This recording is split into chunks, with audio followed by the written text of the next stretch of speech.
guys, yan, maingay na po, magaspang na yung andar, tunog lata. Yan, magpapalit po tayo ng timing gear dito mga ka-motorworks. Basag na po yung kanyang andar, hindi na buo. Okay?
Guys, ito yung papalitan natin timing gear. Ito yung half gear shaft, pati yung sa sigunyal papalitan din natin.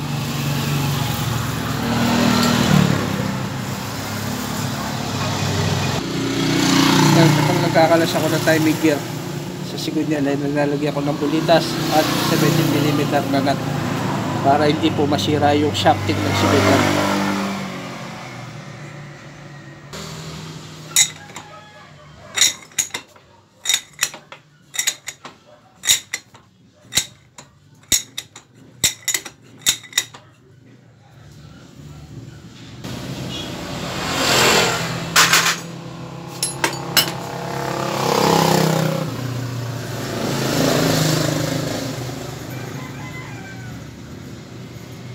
Yan, pag pinasok mo na yung timing gear sa sigunyal, natanggalin na natin ito.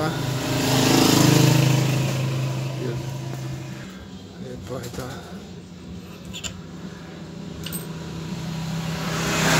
Yun, kaya nilalagyan ko siya ng spacer dito para hindi masira yung timing gear pag ipapasok mo. Hindi po tamaan yung mga ngipin niya. Okay guys, sabay na tayo nagpalit ng mga oil ring. Ayan, nalitan na natin. Oil seal dito para walang tagas. Okay, ano yung o-ring ng ating half shaft gear.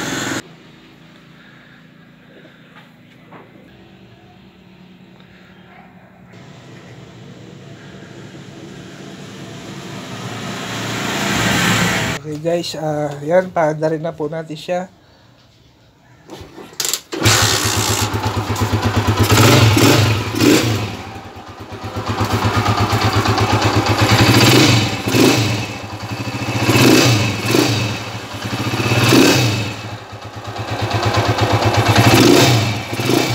Okay. Yan na po. Ayos na po mga ka-motorworks. Okay. Hanggang dito na lamang po. Bye-bye.